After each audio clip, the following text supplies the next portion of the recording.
Glasgow and Benet. The first session starts with our good friend Clive Wilson. Clive Wilson.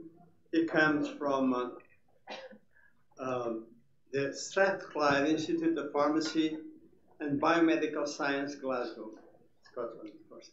I would, as a sort of an introduction, I've known Clive for many, many years, and to do a short, he has been concerned with an analogical approach to absorption. Yes. So, Clive, the floor is yours. Thank you, thank you, Attila. And welcome, everybody.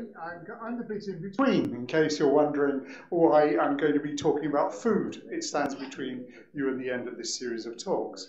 And my hypothesis is that the gut has been outdone. Fast food actually is going to kill you all unless you're careful. So with that cheerful start, assuming it moves forward, the light moves forward. Does this, okay, let's try. I'll work that way. So let's start with COVID, because we were talking about COVID in the last session, and during COVID, we changed shape. Essentially, what happened is that our body mass increased, and we had changes in our BMI, not a great thing. Our fatty acids went up, our consumption of oils went up, and our consumption of fruit went down. And there's some evidence that this change has been here and has become established, particularly in certain groups. There was worry during the pandemic because there was evidence that essentially the quarantine caused problems with regard to increased cardiovascular risk. But we know from an Italian study that the dietary habits of half of the Italian population appeared to have changed during the COVID experience. So quite a big change in our lives that we need to be aware of. And in the UK, when COVID was announced, what happened was essentially an explosion of interest in McDonald's. When they announced that McDonald's was closed, there was a panic. And all the way around the McDonald's outlets, you could see these long queues of cars. That sort of indicates that fast food as provided of McDonald's is almost to the extent of being an addiction.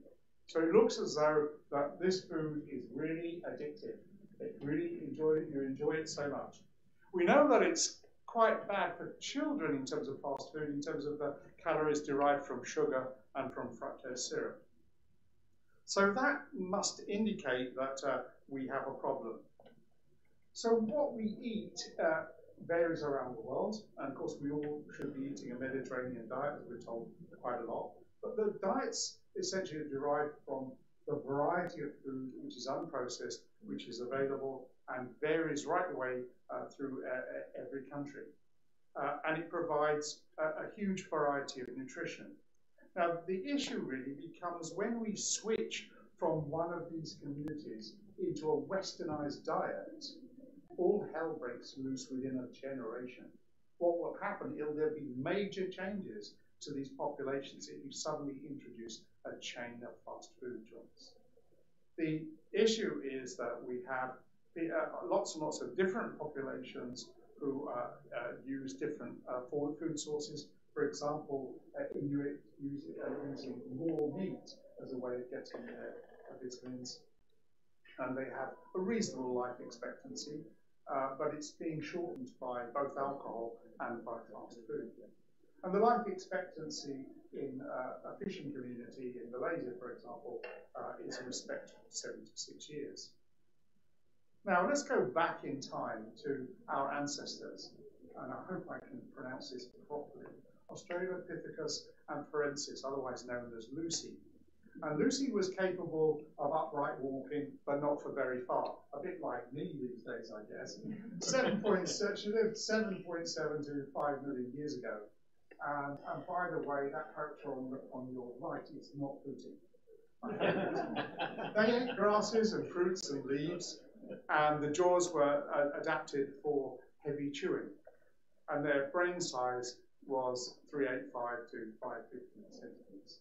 Maybe that is the sense of man. So that's how primitive man, and obviously as they were able to forage and organize into hunting, then we start to see changes. And we've tended to put that down to the availability of meat and the social development of the species. But other people have got other ideas, and particularly there's an interesting paper that appeared in around just after the new millennium, that pointed out that the time span of a typical species is 15,000 to 25,000. We've been around for 5,000 of those years. That human beings adapt to different habits. For example, drinking milk about 5 million years ago, sorry, 5,000 years ago, not 5 million. And what happened then is that there was the development of cooking. And when you start cooking, what happens is you have to be able to store food and preserve it. So there's this big development, and it affects our evolution. What we know is that on a mono diet, if the diet is extremely restricted to raw food of a certain kind, you can't exist, you can't develop. So, therefore, cooking became a big evolutionary change, and it was the advance of the cooked tuber, the idea to cook vegetables that grow under the ground and make them into meals, which apparently became important, because that allowed the diversion of energy then to our development of our brains. So we don't really owe our development to the humble spud. It was other root vegetables. And that idea has been challenged because a lot of the vegetables were harvested or underground, and they had to be processed extensively. And so there is some debate about whether it was all down to tubers or not that drove human.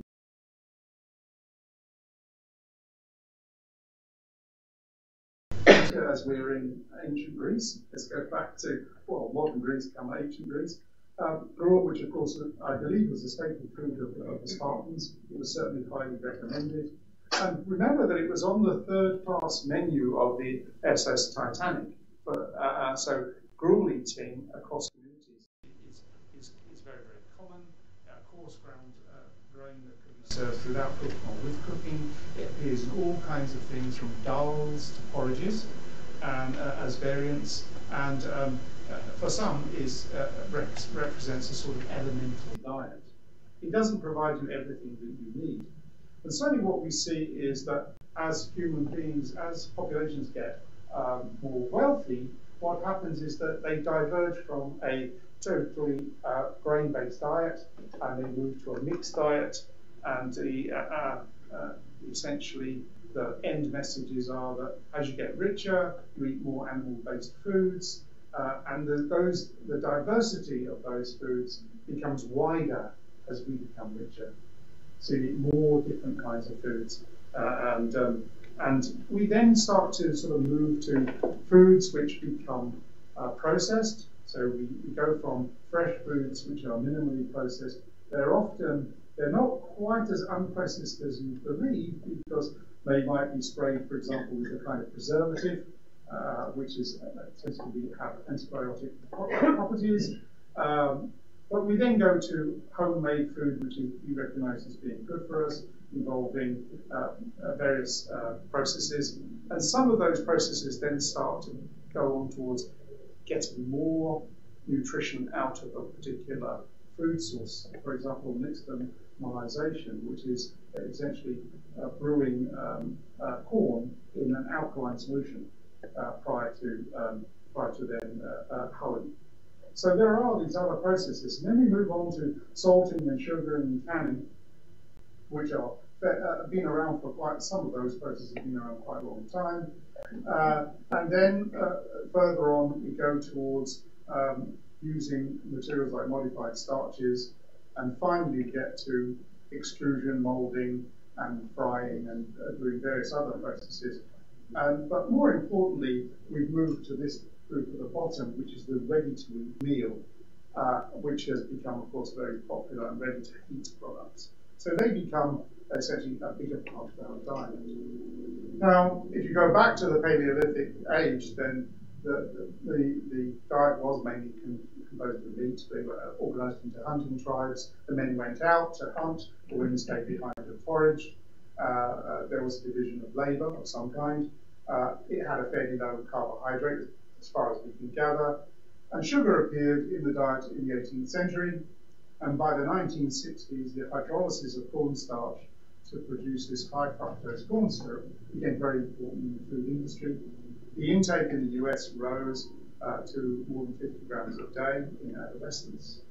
And the issue about fructose is that it's lipogenic, it's also stimulated by saturated fats, and it doesn't fill you up as much as glucose. So it has a lower satiation threshold, and if you keep on eating lots and lots of fructose, you get a dyslipidemia. And it appears in a lot of different things.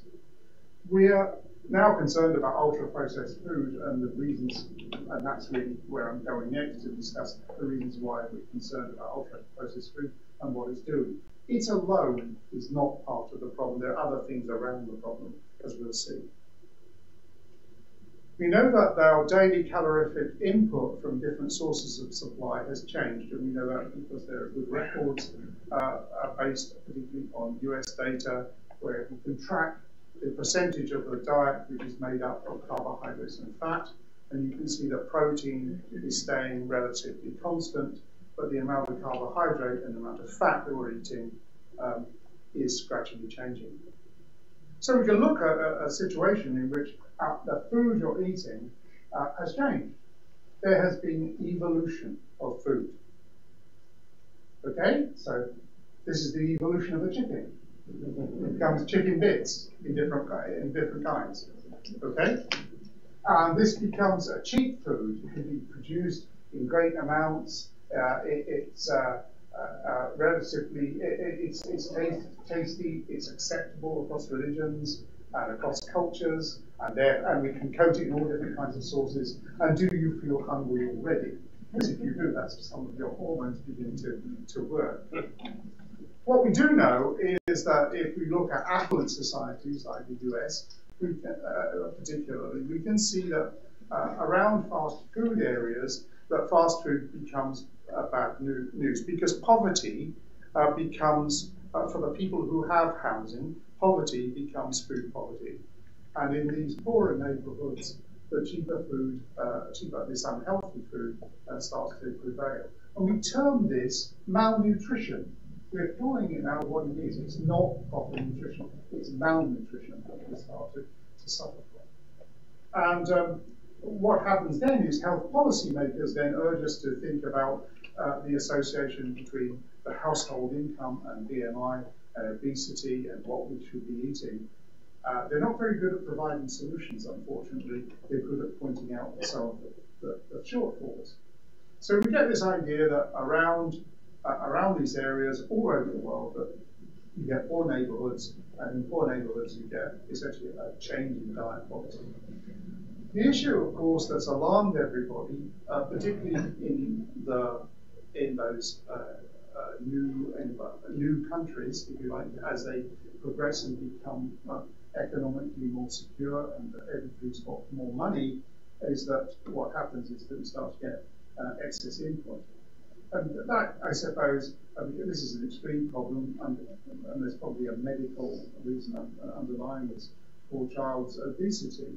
But the message generally is if you accumulate a lot of fat cells when you're young, they stay with you. My experience as a lecturer going overseas, not in this audience, we're all beautifully slim, of course, but my experience is that if I talk to young groups, I see many more fat children than I've ever seen before. That's becoming very common, particularly across the Middle East. And of course, that excess input stays with you, and then becomes an intractable problem, and you can see it essentially overweight adults who become morbidly obese and therefore at risk. Now, I want to take this, I've been talking merely about pictures from the US because they're widely available, but the real horror story for me starts where I live. It's in Glasgow. because Glasgow is interesting in terms of the male life expectancy in Glasgow neighbourhoods. You can see that, for example, in Copenhagen, where I lecture quite a bit on food, the life expectancy is about 81 years.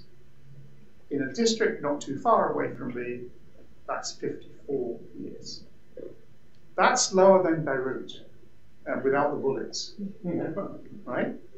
And so you've got an extreme case of 20-year difference between male life expectancy in neighbourhoods going from one part of the city to the other. That indicates that health policy or something has gone really badly wrong. And it's probably mirrored across other cities as well. And it's something which we have to be aware of, and it's something which we have to deal with. Now, one thing that we thought we knew the answer to is that when they measured the cortisol level in Gars regions, they found that people in the poorer east end of Glasgow had high cortisol levels. And so it was all down to cortisol because as a hormone, it explains everything. It stimulates your fat and carbohydrate metabolism, it increases your appetite, it makes you like salt and sweet and fatty foods. And we know also that if we look at the heights percentile in Glas regions, in Glasgow's eastern areas, they are significantly shorter than the rest of the groups. What is interesting is that these short people from this neighbourhood also have a reputation for violence against each other and violence towards their wives. And so, but there then starts to become an association between essentially the conditions that these people are living in, the drug usage, which is significant, the food poverty, and the general levels of stress that they're associated with. So cortisol seemed to be the answer. The only problem is when they tried to match the cortisol level against the BMI, it was a flat line. There was no change in the cortisol as you go up to a BMI of 40, which is morbidly obese. It's just completely flat. Okay? So one of the other things we know is that in the obese, cortisol is cleared more quickly than if you're not obese, which is interesting because it brings us on to where we might be going. So there are new suspects that might be responsible for the metabolic mind, and these are leptin and ghrelin. And let's start with, this is not a lecture on biochemistry, but well could be. Let's start with leptin, which lives in the fat cells. It's made in adipose tissue. It's an adipokine, so it actually changes the way that your fat is utilized, and it supports your long-term energy balance. And it essentially supports your feeding and foraging behaviors, particularly if you're slim, particularly if you're slim in sport. And the levels correlate with triglycerides storage and levels. And the bad news is that it shifts slowly with weight gain, slowly changing. It really should tell you that you're not hungry. Your leptin levels are high enough, you're not hungry. But in obesity, rather like insulin resistance, that sensitivity decreases. And so we then run into a problem. But what about the other guy? So you have the satiation hormone, you've got to have the hunger hormone, and that's ghrelin. And it's secreted by the stomach, and the ghrelin-sensitive cells are found in the duodenum, the stomach, and the jejunum. So it's the upper GI, which is interesting. It links to the cholinergic, dopaminergic reward circuit, so it makes you feel good. Okay, if you satisfy your ghrelin levels, you feel better. And the secretion of ghrelin then makes the vagal afferents less sensitive to gastric distension. And of course, when you eat, what happens? You get receptive relaxation, and the top of your stomach relaxes. So if your ghrelin levels go higher, you can expand more. The response to ghrelin, it responds mainly not to fat, but to protein and carbohydrate, and also get increased levels with age. More importantly is the concept of allostasis. You've heard of homeostasis. Now consider allostasis, which is the idea of what might happen to you when you walk out of this lecture theatre. What has the body got to be prepared for if it's suffered adversity and it's probably anticipating more adversity, more problems? So allostasis is a budgetary system that prepares the body for an anticipated challenge. And you can see this, for example, in diverse psychological changes. For example, loneliness in women, providing they're lean, is associated with a stronger ghrelin response. And we can see also that stress-related cortisol is mimicked again follows ghrelin. And with regard to leptin, if you have early life problems, then that's associated with weekly with a higher leptin secretion levels in the adult body. So once the problem has become, my premise then is that once you cause this problem in the young, you're stuck with it. That's really important to appreciate. But once you've done it, then you've got a problem and you might not be able to get out of it. We know also that we can look at body shape as an index of the culprit, which is visceral adipose tissue. And this is the tissue I really want to study. I really want to know much more about visceral adipose tissue because it's very, very important in our future health. A physician called Jean Vague in Marseille reported that in his patients with hypertension and gout and diseases which are associated with obesity, what he noticed is some of them weren't obese. They were a different shape. So they had what's called an apple shape as opposed to a pear shape. Pear shape was known as classified as gynoid, and in a gynoid shape, that particular shape, putting weight on around the hips, is not particularly associated with type 2 diabetes. So these then become interesting. And of course, what you need is something which is a bit more discriminating in imaging terms than thinking about android and gynoid as body shapes. But obviously, there's something big here. Now, we're encouraged to eat a Mediterranean diet. And since I've arrived in Athens, I've tried to eat a Mediterranean diet. Well, I've had one go anyway, and it's been very good. The issue is, of course, that what you see in the Mediterranean diet is a lot of vegetables. And what's happened in Europe, particularly because of problems in Spain, is that the cost of vegetables has gone through the roof. There's been a huge hike in the cost of this group of foods. And therefore, you can't really turn around to people and say, you should be eating more vegetables. You can't afford it. It's really silly. So we turn then to other kinds of cheaper food. And this particular food has achieved a certain notoriety. It was termed pink slime. It's mechanically recovered meat, and certainly the European Union got into quite a huff about it because it started appearing in products like patties and sausages and various other things. And one of the things in particular is that it had to be treated with antimicrobials because you had to recover the material from bones, and so you sprayed the bones with essentially an antimicrobial. Or chlorine was another thing that was used. And that caused great disgruntlement in Europe. And of course, this kind of material is really useful to us because going back to Dennis's talk, we can 3D print it. So perhaps tomorrow's charcuterie would be a 3D printed hamburger or something not something appetizing from a pair of 2 syringes. That is taking the food, is actually creation, directly to the laboratory. Certainly, I've tried some of this kind of material. This is one I have tried, and I can assure you it is absolutely disgusting. Really awful. Now, the issue about this material is it's extruded and it's very soft. And that then causes an issue. And the issue is that the matrix will break up much easier. So if you have a food matrix which is much softer and has no structure, then you can digest it really, really quickly, as you can see here. You can see that essentially very quickly that the matrix is digested. Yeah, so it's really digested very quickly, as opposed to an unprocessed material. We know also from old studies, which keep on, and old studies, the message for scientists is that old studies keep on getting reproduced. Fortunately, they often get the same result. We can see here that the effect of removal of fibre on gastric emptying, it essentially makes sure if you take the fibre out, you can empty your stomach faster. Yeah, because you don't have that particular S shape in your emptying curve. And that's supported also by the fact that your blood glucose will go up, and also you can see this effect.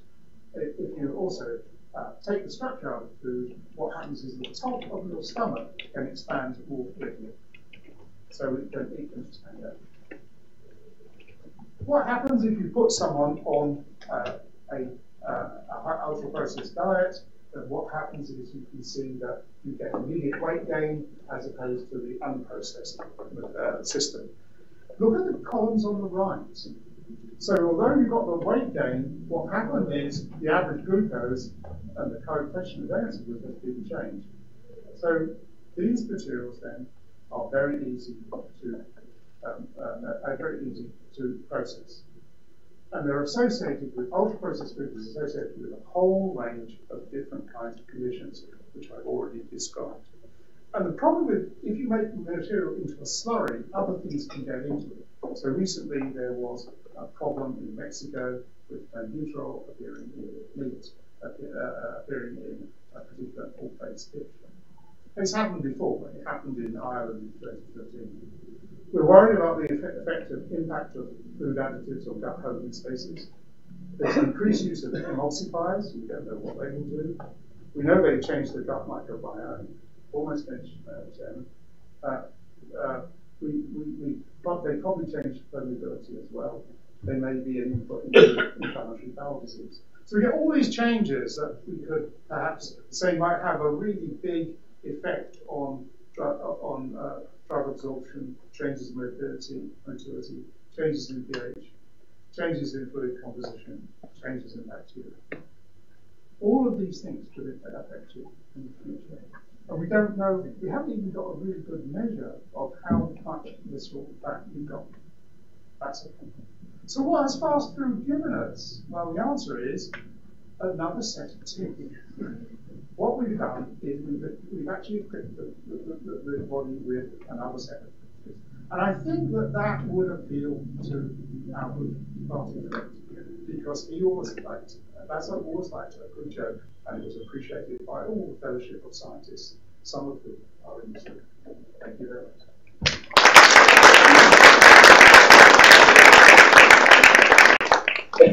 Thank you, Clive, for this very interesting approach to our civilization. Are there any questions from the audience? Oh,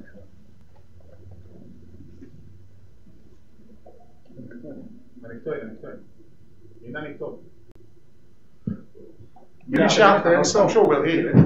Okay, so thank you very much, Clive. Yes, I love this presentation, since I eat a lot, to be honest, and unhealthy food. I understand. Yeah, so that's my shame. we call it kokoretsi here in Greece. Okay.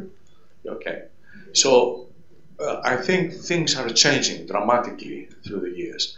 I noticed the other day that we now have artificial milk. So the basic component for our life, milk, is now available as artificial milk. Can you imagine it? Oh yeah, flavors, almond flavors. So I'd like to bring to your attention this, and since it's a new dimension. Thank you. Oh yeah, Reska, I know you had an interest. Well, I've heard one of your talks on milk and using it, and of course, if you change the whole nature of what milk is, then you've got another 2 years grant to carry on with your work on milk. So, there was another question up top. Yeah, just. Sorry, Carl. Go for it. So, influence of exercise in conjunction with bad food. Well, that was the problem during COVID, wasn't it? That people found that they couldn't go out as much. People became more sedentary. But I think that what happened is we became more sedentary because the style of working changed. We were working from home, and we spent more time on our bottoms. And so that was also a big, a huge change in human beings. the issue is to what extent we've got this thing called long COVID, and to what extent are there other things which we've done during the COVID experience that will change the future health of our children? Because I think that's what we ought to worry about more than anything else, because it appears it gets established very quickly. So I was going to take a poll of who would admit to putting on weight during COVID. I did. May I ask you a question? Oh, of course. I noticed that you didn't mention alcohol. Yeah, well, alcohol consumption. Even in small amounts, it can be a important factor. Yeah, well, alcohol. I did have a slide on alcohol, of course, because that's another problem. So much so that Scotland actually had a minimum pricing idea, didn't do very much. One of the interesting observations in the Roux-en-Y, post-Roux-en-Y studies is that what happens to the patients who have had the Roux-en-Y operation, and what do? They adapt. They have another way of having a hedonistic behavior. They start drinking more alcohol. So you have your Roux-en-Y to do your gastric bypass, and you drink more alcohol. Net result is, yeah, Dennis. Hi, guys. Thanks for the presentation. What is your view on genetically modified food? What is the effect of this sort of food? I don't think I'm worried. I'm not worried about genetically modified food at all. I think it could be an advantage because we may use less pesticides. So that doesn't to me. I think that's a problem that we all got screwed up about. I'm not convinced it's. I think the real problem is that it's not the genetically modified food. It's the mechanically modified food that worries me, and the snacks. It's just too easy to eat. It's as simple as that. It's too easy to eat. Well, such an interesting subject. Should deserve more discussion, but we have to comply with our schedule. Attila?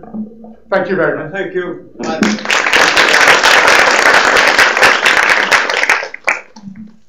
Good morning again. And the first session's second speaker is Associate Professor Dokoumetzidis from Faculty of Pharmacy, National and Kapodistrian University of Athens, and his presentation title, Absorption PBPK Models in Regulatory Applications, the EMA Experience. Welcome. Thank you very much. Good morning. Let me introduce myself. I'm Associate Professor here in the Pharmacy Department of the University of Athens, but I was also from 2016 to 2021 a member of the modeling. Yes, I can.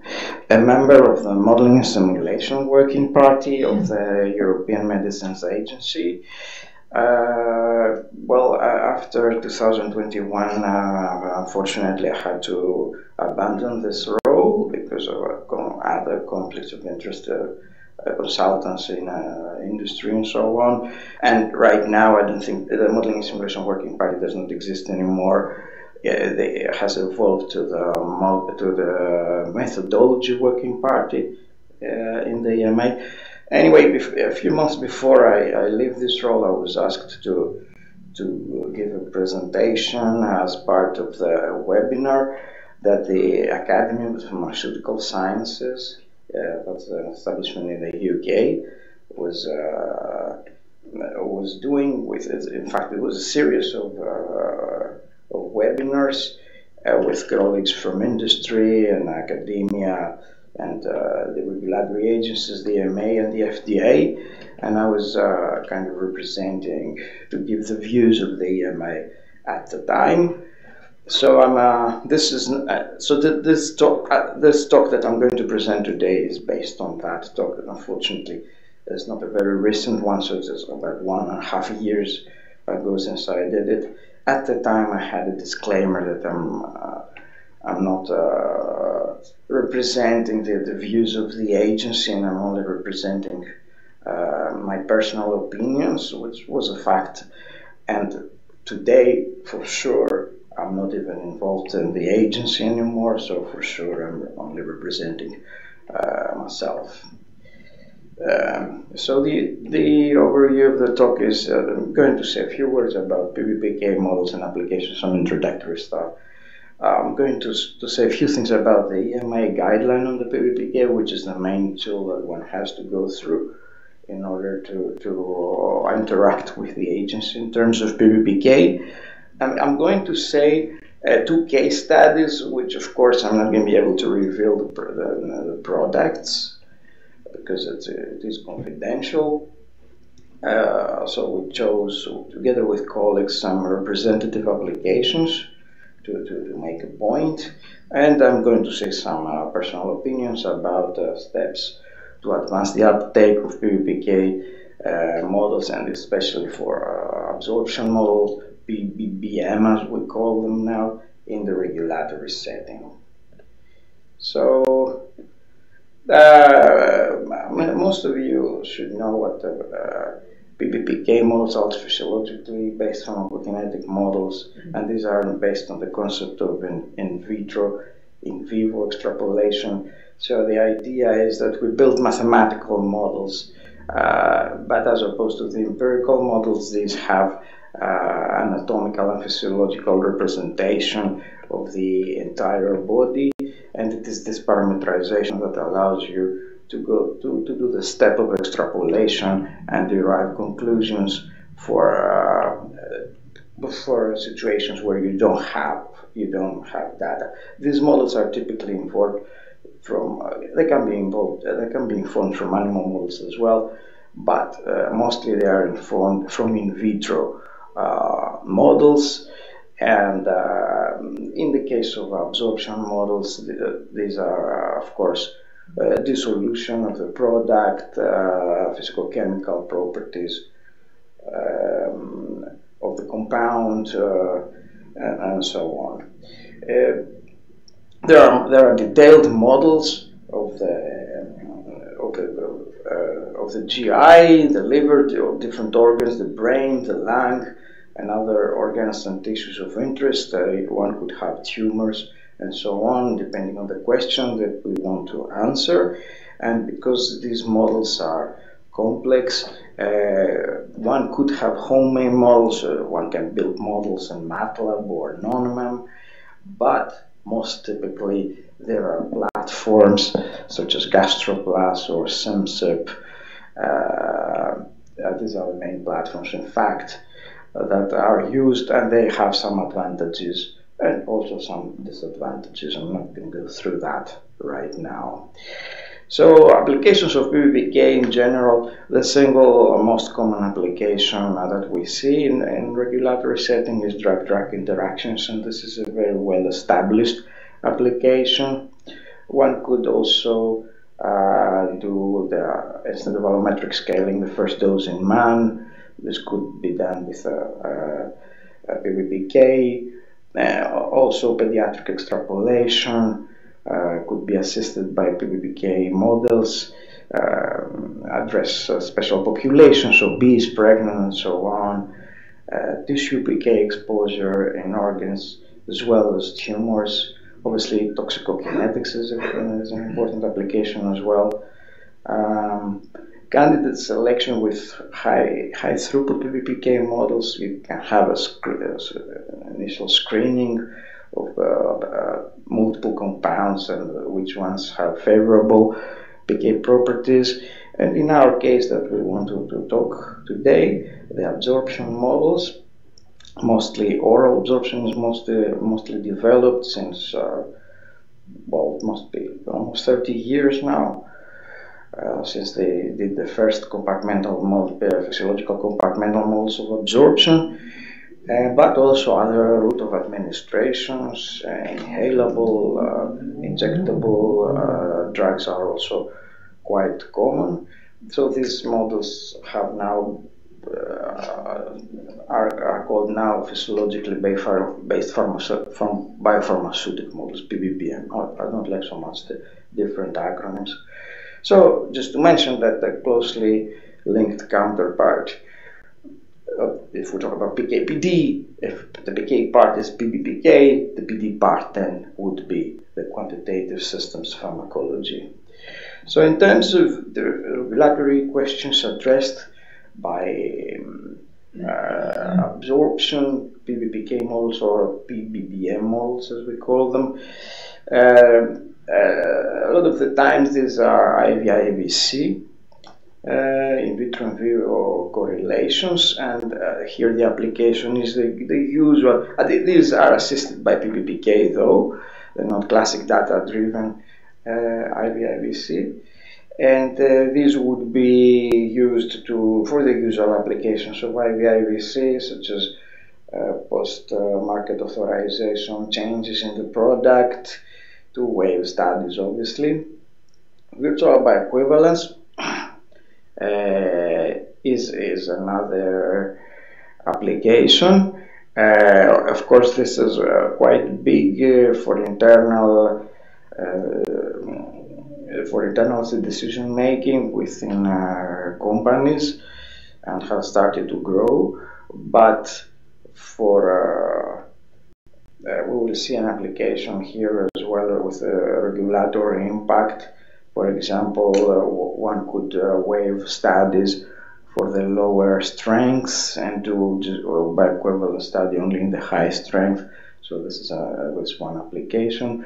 To bridge formulations is quite common because it is very common to have for phase 2 during drug development to have a different formulation and a temporary formulation during phase 2, but then you finalize the formulation during phase 3, and you might want to bridge posology and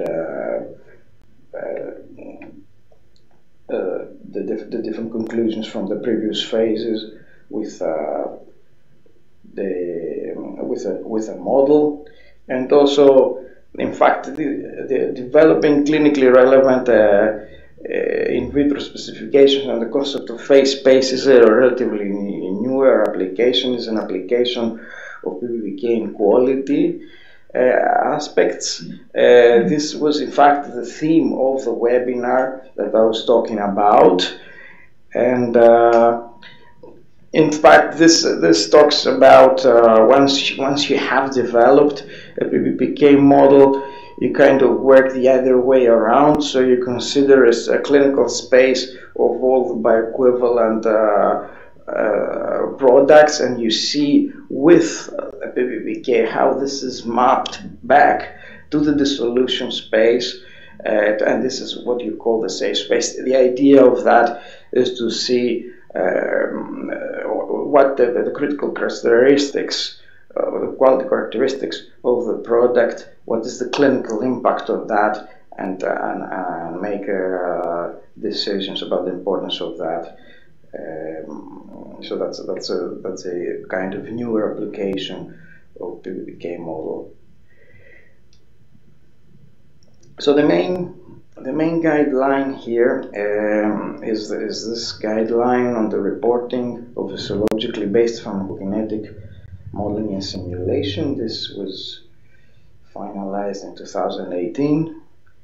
I think this is the main guideline that we work with in EMA, and there is a more recent guideline by the FDA which is specific for absorption models, and it's kind of more specific. The EMA guideline is more general on PBPK, and inevitably it focuses more on the drug-drug interactions, in fact, which is the main applications that we see in PBPK anyway.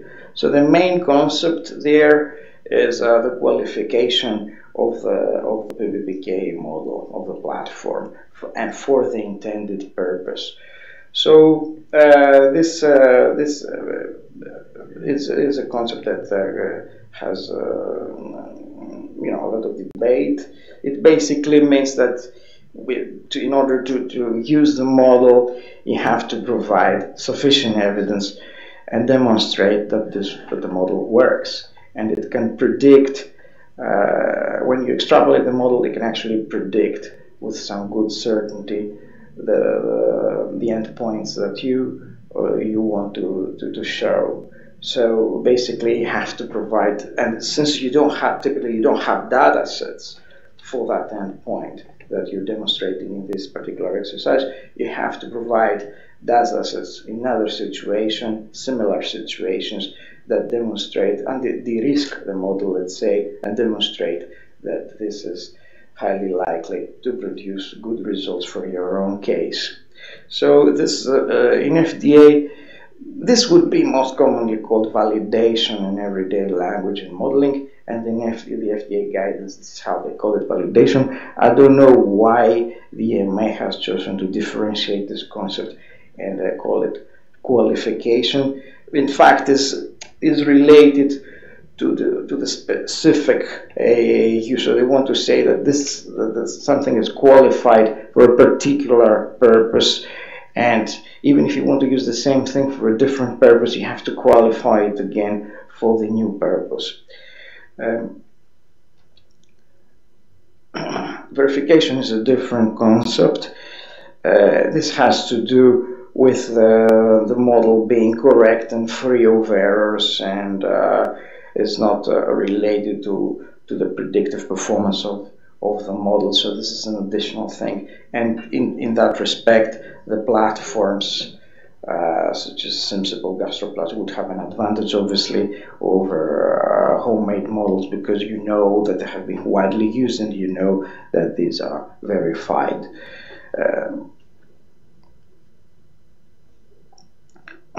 So what does it take for PBPK models to be acceptable by the EMA?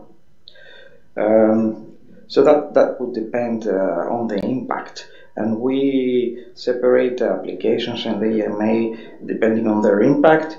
We have high, medium, and low impact. High impact would be applications where they want to replace or waive studies or get some results from the modeling in the SPC, for example.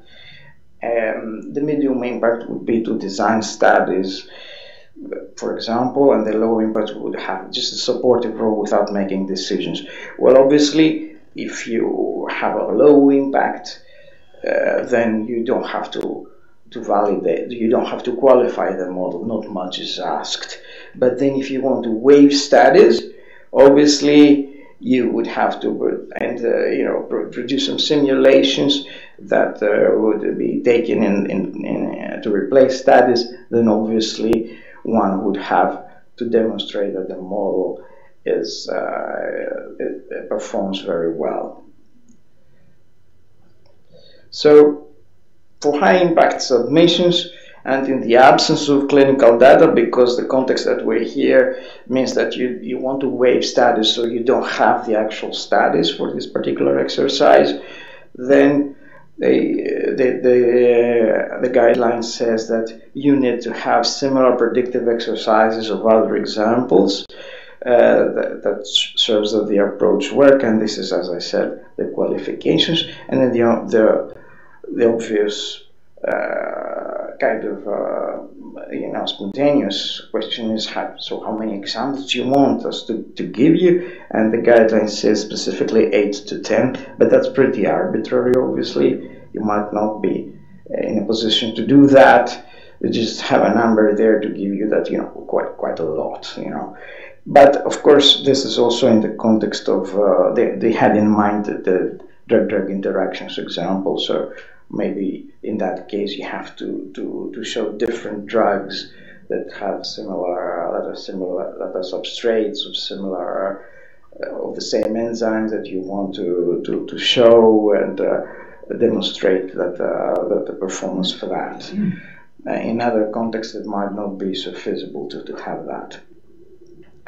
So, as I said, the PBPK guideline, although it is general, it is oriented kind of towards the DDI applications, because simply that's the majority of submissions that we get. But there's one example, because they have a few examples at the end, and this is a biopharmaceutical application.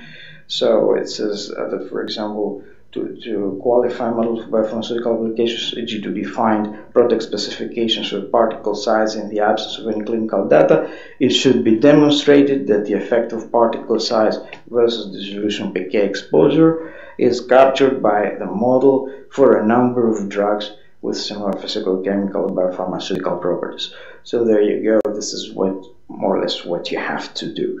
However, this sounds to be very demanding and could deter applicants, and this is why we don't get to see so many applications of this. But to be honest, I mean, you have to justify it, because if you don't have data, then you want to extrapolate, then obviously it is necessary to provide some evidence that the model has good predicted performance. So it's something that we have to live with. So submissions in to the EMA with PBPK models. Unfortunately, this is an older publication, but you see the trend that is kind of growing, which is reasonable. And as I said, the majority of submissions is about drug-drug interactions. So at the time when I put together this talk with a couple of colleagues, Randolph Koutsagiorgis and Efthimios Manolis, we concluded 5 products with PBPK quality-related questions with absorption models. And so we had a product with an IVIVC, a product with virtual bioequivalence, a product with clinical relevant specifications, a product which had a solubility and precipitation studied, and a product about pediatric formulation bridging. So I chose to present the two first products. There's not much, at the time there wasn't much many, to be honest. So it's a very small number of applications in the EMA. In the FDA, they have more applications, to be honest. So the FDA is pushing the boundaries in this respect and is offering funding and all that. So the first product that I'm going to talk about briefly is a PBPK model to develop in vitro vivo correlation. There was a scientific advice for development of a level A IVIVC for modified release BCS2, narrow therapeutic index drug, suitable for biowaivers for typical IVIVC applications such as post-approval variations, changing manufacturing site, and so on. So more or less, the IVIVC followed the usual IVIVC workflow, but they use some steps. They use PBPK model. So basically, they develop a descriptive dissolution method with fast, medium, and slow formulations. They did the convolution with the administration of a solution, and that was a PBPK step. But then they also did time scaling with value plot. They established IVIVC level A. They did the cross-validation step, so they didn't really do external validation. The EMA didn't like that. And they applied this to wave studies for changing manufacturing site by comparing the solution profiles using the F2 similarity. Also, the applicant claimed that we don't need the solution comparison for lower strengths, do we? The EMA didn't like that either. So the steps were,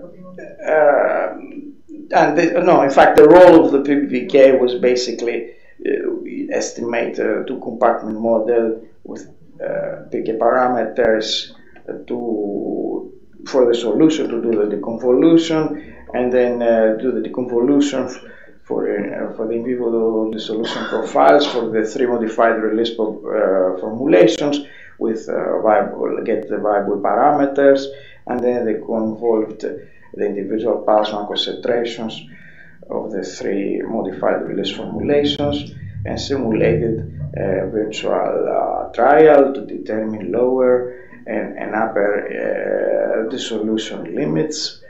So the question, what was the question? The question was, does the agency agree that the approach employed to establish level A IVIVC which gives PBPK modeling, commercial blah blah blah software, we don't say, and cross-validation evaluation for external predictability is appropriate to support its approval in the proposed market authorization.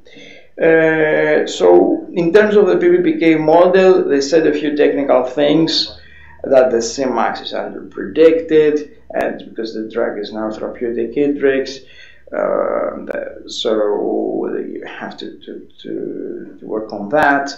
They encourage to make more use of the model and use virtual bioequivalent dissolution limits rather than study with F2.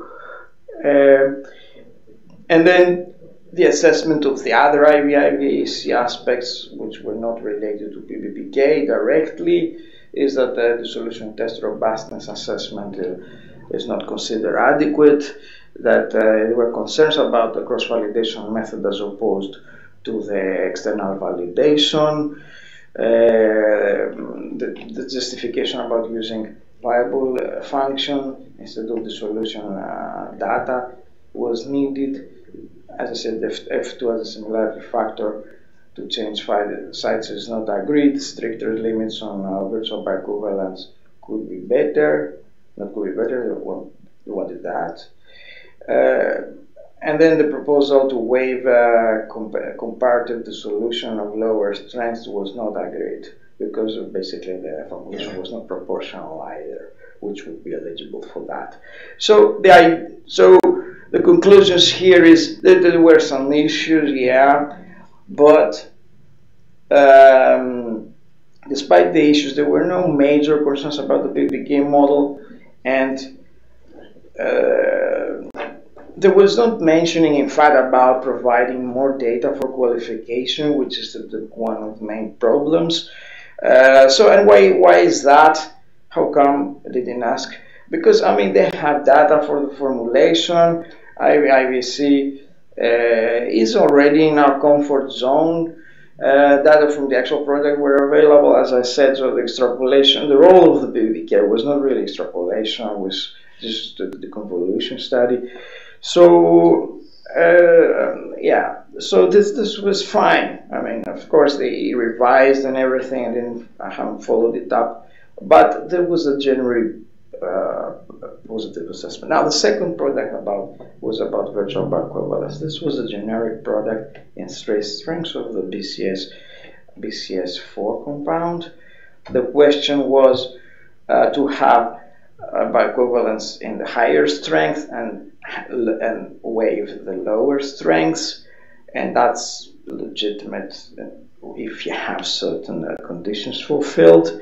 And the conditions are obviously that the pharmaceutical products are manufactured by the same manufacturing process, the qualitative composition of the different strengths is the same, the composition of the strengths is qualitatively proportional, and they want the dissolution profiles to be similar under the identical conditions for the additional strength and the strength of the batch used in the bioequivalence study. But the product failed that.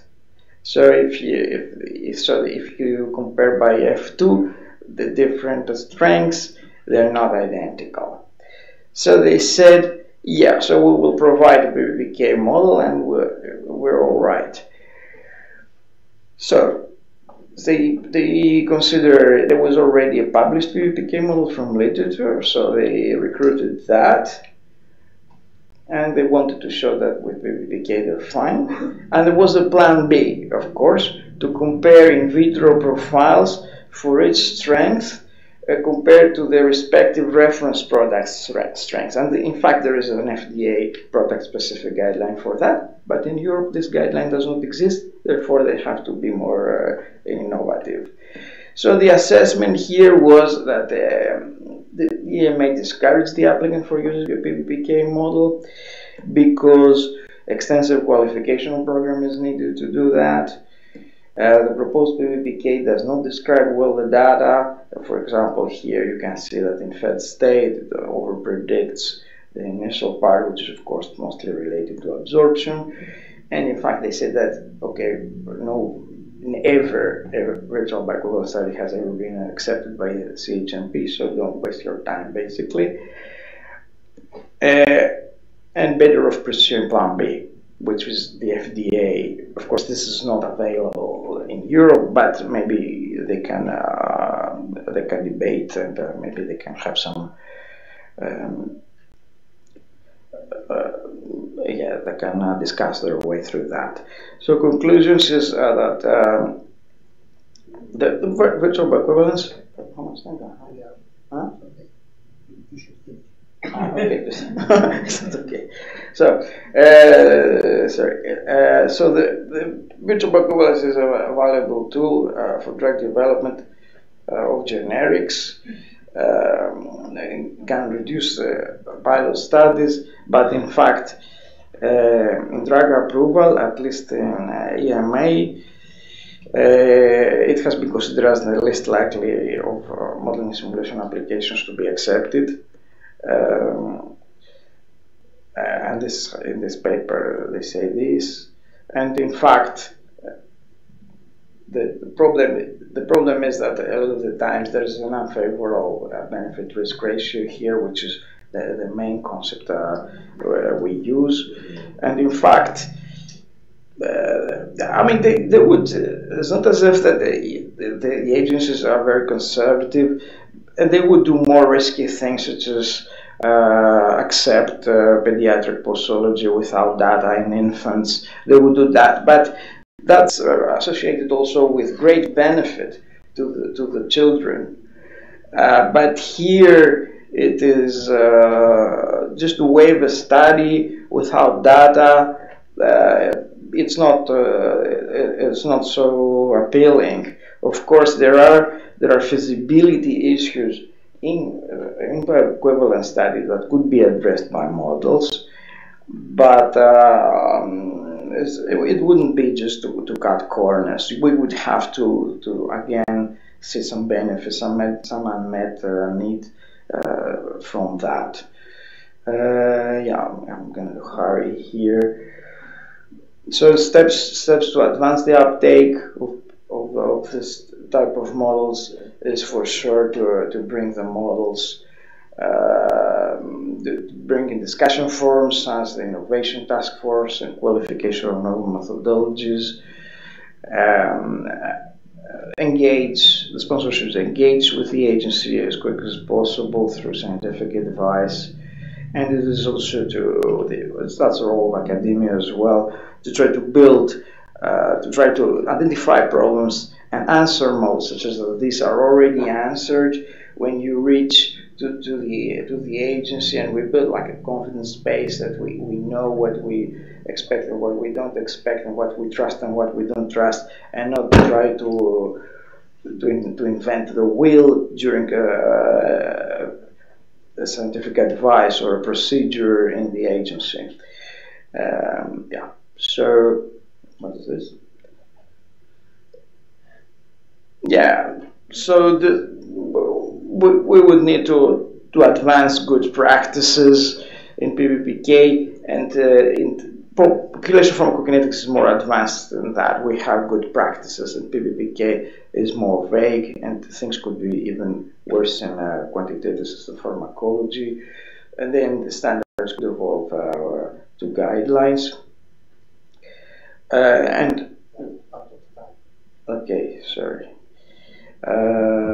So this is just a final conclusion, is that despite the fact that I've left the agency, a recent publication more or less doesn't have different conclusions. So this was a few months ago.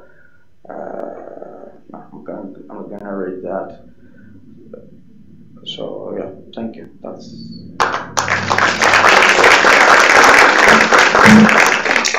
Thank you very much, Professor, for your very informative presentation on PK/PB and also IVIVC. We are out of the time, but just one question, if you have, we can have. Question. Yes, please. Aris, you said that they didn't like vital function. Why? Right.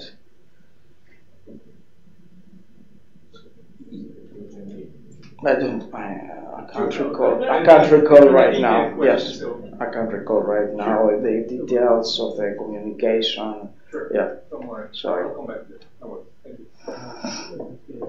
Okay, thank you very much. And now we are moving to the third speaker.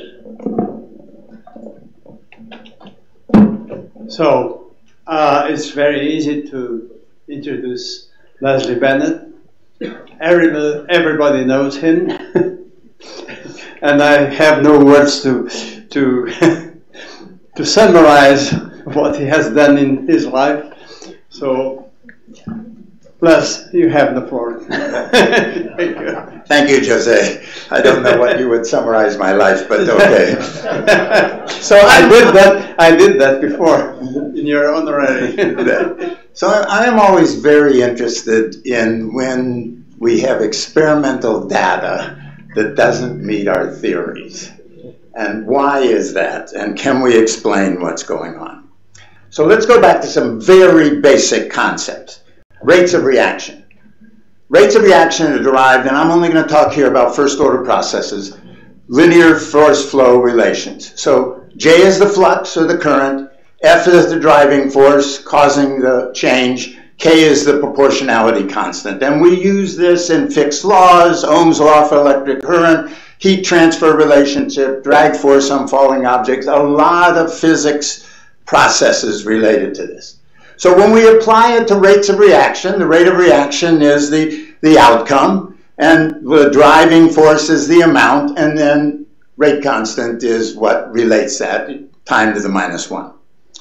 So this is the simple process that we always use in chemistry and we use in pharmacokinetics. So that's the rate of reaction in terms of amounts.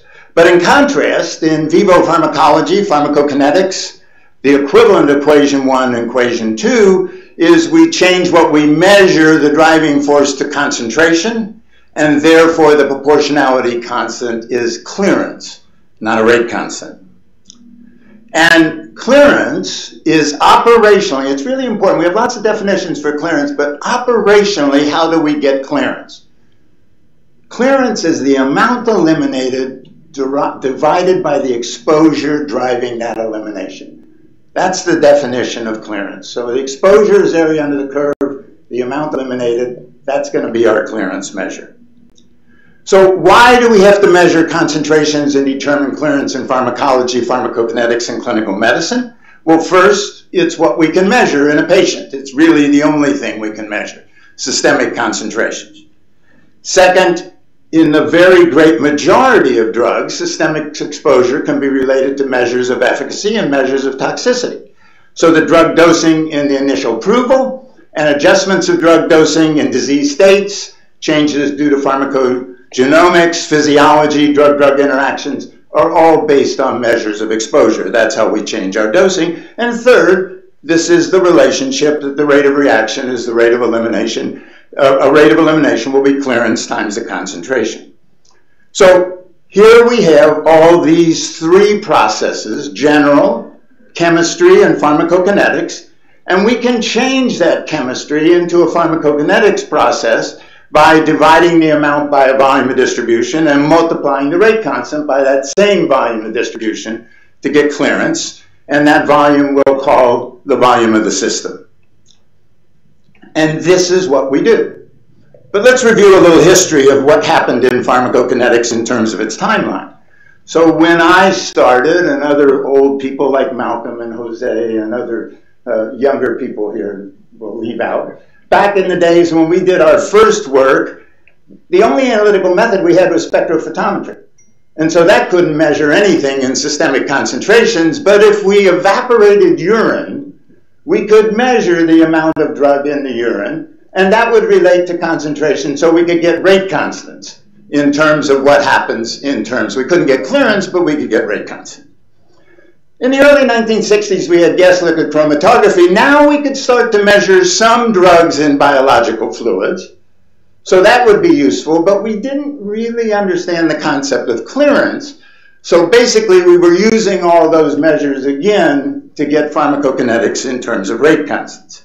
And then finally, post-1973, we had good analytical methods that would allow us to measure what was happening in the systemic concentrations, and we had our understandings of clearance and why it was important, as I described before, in terms of making drug dosing decisions, and so we could move forward. So let's understand clearance, and it's something, of course, that I've been very interested in for the last 50 years.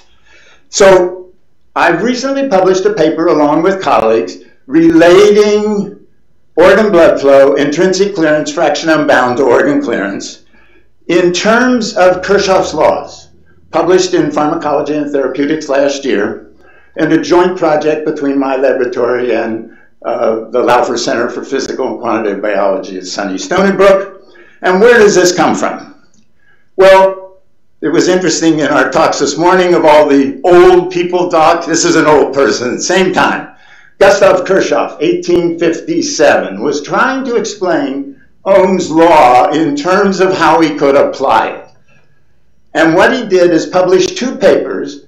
One, the motion of electricity in conductors, and the second paper, the motion of electricity in wires. And what he recognized in those papers was that summative processes occur either in parallel or in series. So then, since then, Kirchhoff's laws have been applied to heat transfer, diffusion, drag force on falling objects, and you all learned Kirchhoff's laws. When you took your first physics course, you forgot it now, but you all learned Kirchhoff's laws then, okay? But it had not been applied to pharmacology prior to our publication. So the take-home relevance of it, without going through the derivations, is that when two or more rate-defining processes are in parallel, the total value of the reaction parameter is equal to the sum. But when two or more rate-defining processes are in series, it's the inverse of those series that the inverse of those parameters that you sum up. So here we are with equation 5 when they're in parallel, and here we are when they're in series. We take the inverse of the individual parameters, and then we add them, and they're the inverse of the sum. And that's applying it to clearance. Okay, but it also can be applied to rate constants, the same thing. So when we have rate constants in parallel, we add them up. When we have rate constant series, we take the inverse of each and add the inverse to give the inverse of the total rate constant. So what's a rate-defining process? A rate-defining clearance or a rate-defining rate constant is a parameter that at some point the total elimination could be equal to that parameter. The total process going on, for example, as you well know, if we talk about hepatic clearance for a very high clearance drug, the rate-defining process is blood flow. That's the upper limit of what could occur, and so clearance could be equal to the rate-defining process. Let's say we're looking at a reaction in a beaker, where we're looking at elimination of a drug that goes to a first metabolite, a second metabolite, or a third metabolite in a beaker. Let's say the first process is very, very slow. So no matter what we measure, the drug, the metabolite 1, metabolite 2, metabolite 3, they're all equal to the rate of metabolite 1 because that's the slowest step and it's the rate-defining process. Now, we need to differentiate between rate-defining and rate-limiting. Rate-limiting are the upper and lower boundaries. Rate-defining just says it's a process that the value can be equal to. So when we talk about what happens with a hepatic high blood flow, the upper limit is hepatic blood flow. That's the rate-limiting process. It's also the rate-defining process. But isn't necessarily true on the other side. The rate-defining process for metabolism or biliary excretion is FU times clearance intrinsic. And it isn't necessarily the rate-limiting process. For example, if you had hepatic blood flow of 1,500 mils per minute and you had FU clearance intrinsic of 750 mils per minute, clearance is 500 mils per minute. It's actually lower than the rate-defining process. So Kirchhoff's laws apply to rate-defining processes, not rate-limiting processes. So let's think about in parallel processes. So in the liver, we have two parallel processes for elimination: metabolism and biliary excretion. And they're independent of each other. What happens in metabolism doesn't affect the biliary clearance. It affects the total amount, but it doesn't affect the clearance parameter. So two parallel processes, one doesn't affect the other. In the kidney, the two different processes are glomerular filtration and what happens with transporters. So those are the two right-defining processes in the kidney, and they're in parallel, so we add them together. So these equations have been around all the time, equation 9, equation 10, but I've defined them in terms of Kirchhoff's laws, in terms of how I'm going to use it now in moving forward. So let's consider an in-series process in drug clearance. So if it's in series, the drug has to get in to the site, the liver, so we're going to have a clearance entering, and it's going to leave. So we're going to have a clearance leaving. That clearance leaving will be the clearance of elimination. What is the clearance entering? It's 1 over hepatic blood flow. What is the clearance of leaving? 1 over FU clearance intrinsic. They're in series, so we add the inverse together, and that is equal to the total clearance. When I solve that, I get this very simple, familiar equation. Clearance H equals hepatic blood flow, FUB clearance intrinsic in the numerator, QH plus FUB clearance in the denominator. Now, I derived that equation making no assumptions related to mechanistic characteristics of hepatic elimination. Equation 13 is organ model independent. We now understand why all steady-state clearance data appear to what we thought was a well-stirred model. Because in fact, equation 13 is a model-independent relationship. It's not the well-stirred model. Therefore, there is no value in predicting whole body clearance values utilizing different mechanistic models of hepatic organ elimination, as we do in some PBPK models. Now let's go on and look at further in-series examples related to a paper that just appeared last month in AAPSJ, which is the second paper in our series of using Kirchhoff's laws. I'm going to take a drug and put it into a beaker. This is a chemistry study. And there's enzymes in the beaker. And that drug will be metabolized to metabolite 1, and metabolite 1 will go to metabolite 2, metabolite 2 will go to metabolite 3. Now, since it's a chemistry study in a beaker, I can find out all those rate constants because I can put metabolite 1 in the beaker and see how fast it's eliminated. I can put metabolite 2 in the beaker and see how fast it's eliminated. So I know all the rate constants. And here they are. I'm going to take 90 micromoles of the drug. I'm going to put it in a beaker with 200 mils. And I'll get the 3 rate constants. Now, what do we do now in terms of solving that? What I want to solve is what's going to happen if I measure M2, what happens in terms of its kinetic, its mean residence time? That's what I'm trying to solve.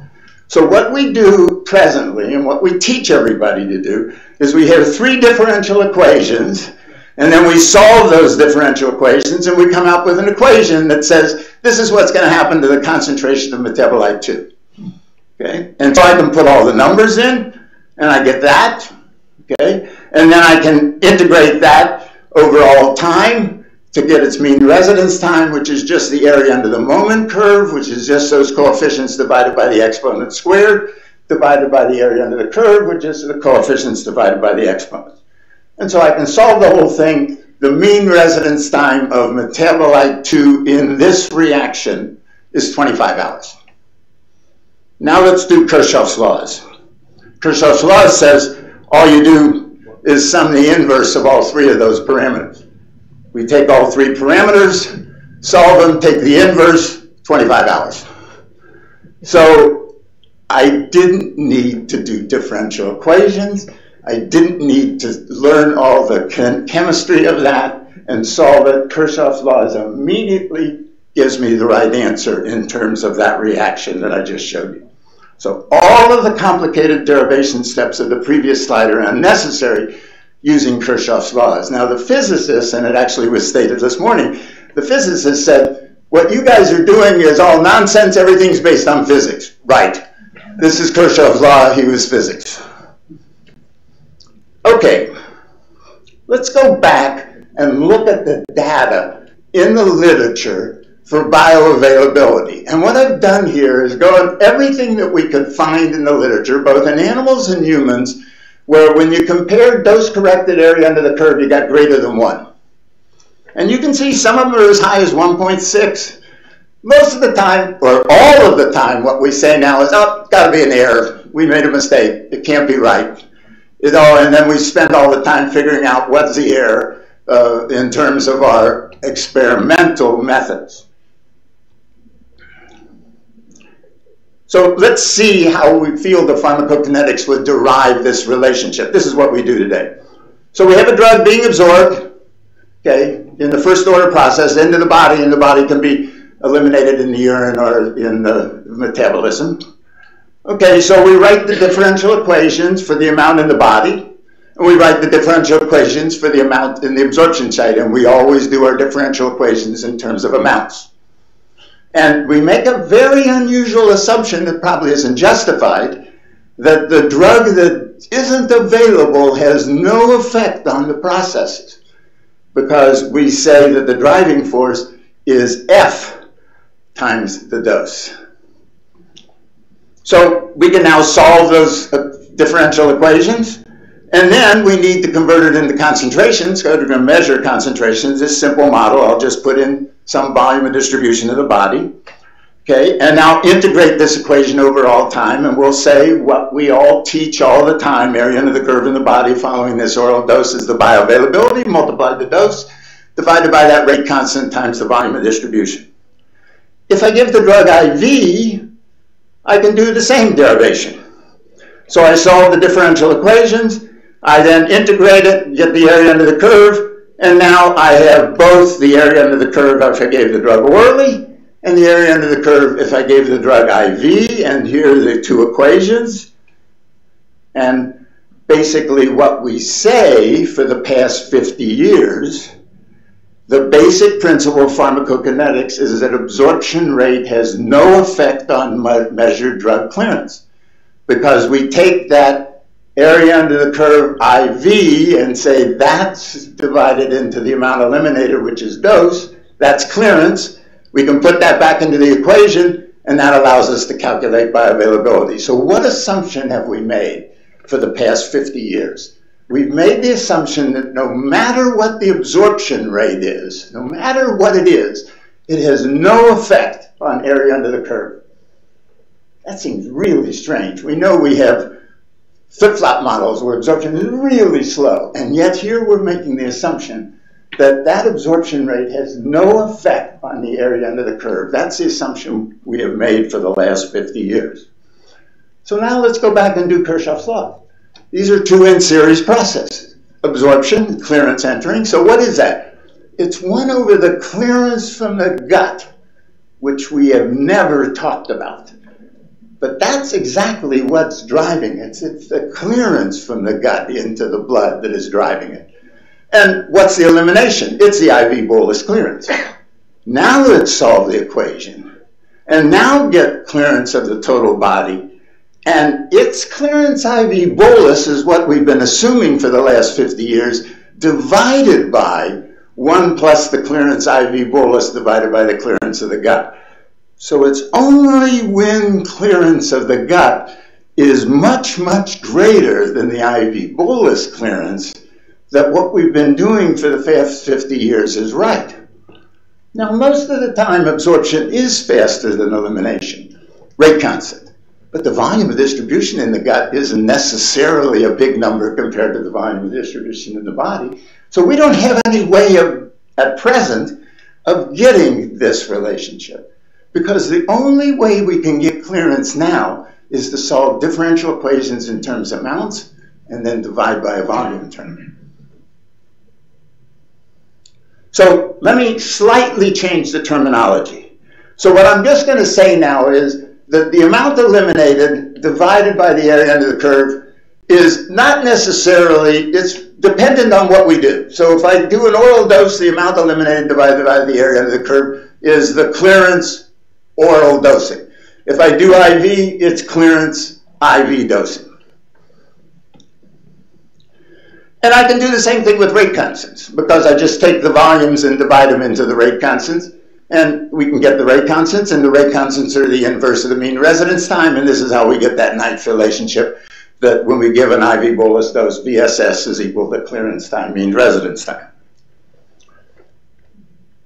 Let's go back and do this in terms of rate constants. Now, we've actually been doing this for 40 years since Yamaoka and colleagues introduced mean residence time concepts 40 years ago. What we say is that the mean residence time of the system following an oral dose is the mean residence time of an IV bolus plus the mean absorption time. That's what we teach, and maybe Michael's going to talk about this in his talk following me. But what are mean residence times? They're just inverse of the rate constant, of the overall rate constant. So basically, we've been using Kirchhoff's laws for the past 40 years, but not realizing it, and we only used it for rate constants. We never used it for clearance. So look at what happens with this rate constant from Kirchhoff's laws in equation 18. So will the system oral dose be equal to the IV bolus half-life rate constant? No, because we can have a flip-flop model where K absorption is much slower than K systemic IV bolus. So this ratio in the denominator becomes very big. The 1 disappears. The K systemic IV bolus disappears. And we get the flip-flop model. We get the rate constant that we eliminated, that we would calculate for a flip-flop model. So only if K absorption is significantly greater than IV bolus will the terminal concentration be equal to the slope of the IV bolus. And we've known that for years in terms of a flip-flop model. But the in-between is described by equation 18. So comparing those two equations allows us to understand why using differential equation derivations will provide the correct answer for chemistry, but not for pharmacokinetics. And let's see why. Because if I take equation 18 and try to convert it into a clearance relationship, I have to multiply each rate constant by the appropriate volume term. And so what we've been doing in pharmacokinetics for the past 50 years is using the systemic volume of distribution to tell us what happens in the gut. And it's not. What we need to do is take that rate constant for absorption and multiply it by the volume of distribution in the gut. So when I'm in a beaker in chemistry, it's all the same volume of distribution. I get it all right. So all the rate constants are there, and I never need to worry about clearance. But we have to worry about clearance because as soon as we have more than intravenous dose, we have the potential for different volumes of distribution. And I want to come back to our Michaelis-Menten equation discussion this morning. We make the assumption in chemistry that the volume of distribution of the substrate is the same as the volume of distribution of the enzyme substrate, and it's not. So the next paper in the series following the absorption is the application to Michaelis-Menten in terms of how we use it in pharmacokinetics, not how we use it in chemistry. So why do we observe AUCs greater than 0, or greater than 1? We observe AUCs greater than 1 because that absorption does have an effect on the area under the curve that we measure in the systemic concentrations. Hey guys, I started after 5 after. So. And all of these measurements are not just the function of experimental error. They most frequently result from assuming that differential equation derivations at that volume of distribution are the same, and they're not. So what about another phenomena that we say is always an error? Basically, we see measuring bioavailability with systemic concentrations can be much greater than measuring bioavailability with urinary concentration. And here's some data. Here's some data. So let's look at a bunch of drugs here. AUC, dose-corrected AUC, different than the amount measured in the urine. Basically, what we say is it's errors. We've made a mistake. It's not there. But these are real data, and some of this data is really good by well-respected scientists. This is not experimental error. So let's go look at one of those numbers, cimetidine. This study was carried out by Anders Granen and Anders Rosén at the Swedish government that looked at cimetidine oral and IV. And what did they find?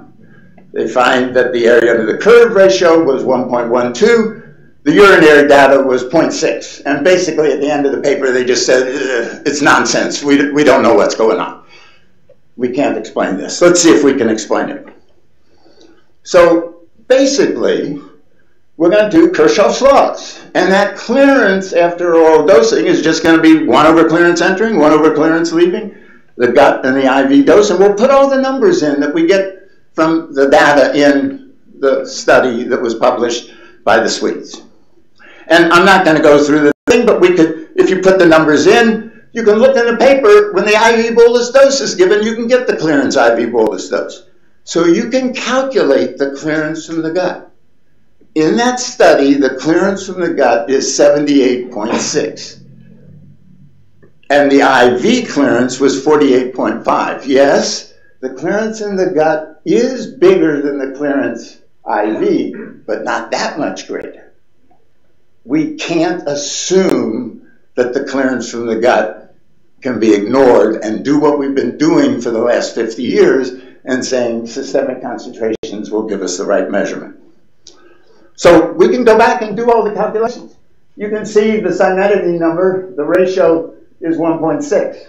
Look at this number for ibuprofen. 98, absorption is 98-fold times higher. Of course, you know, we're going to get the IV clearance and we're going to get it right.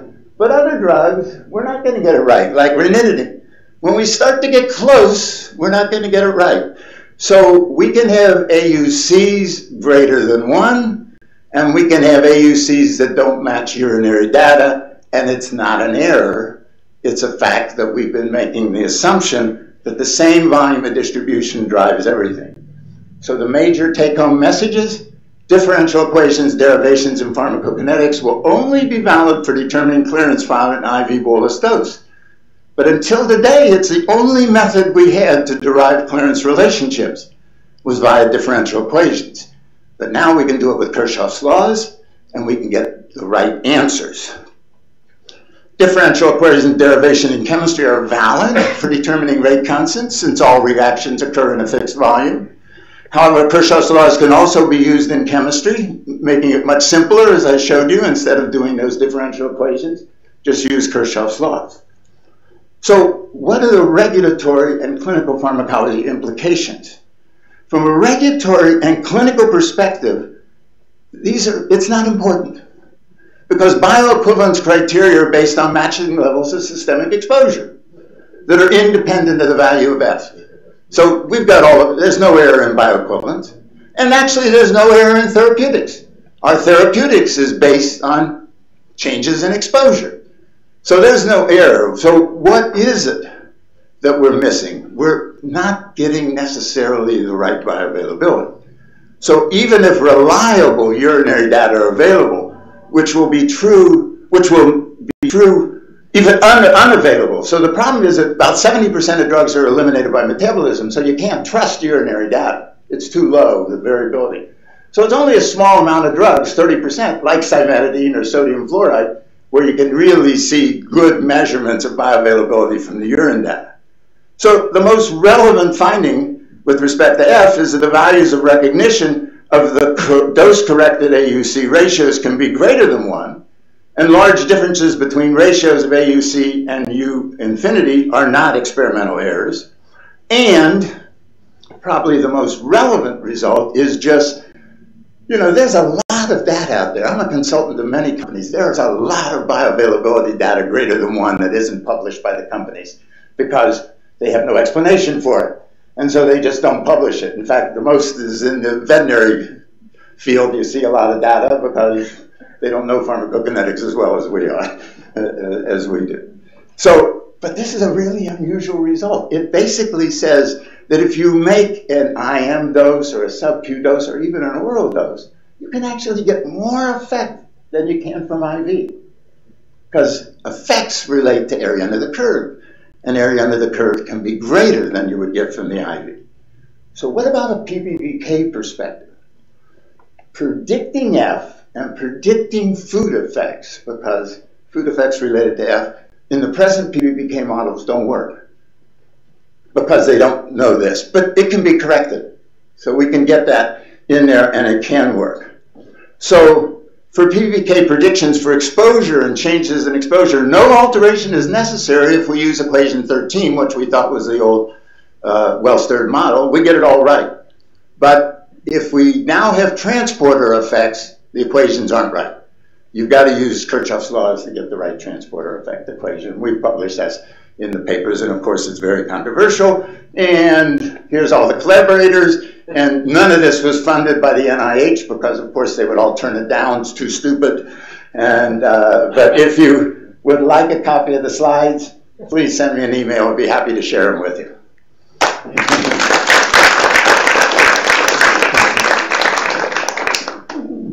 Thanks, Les.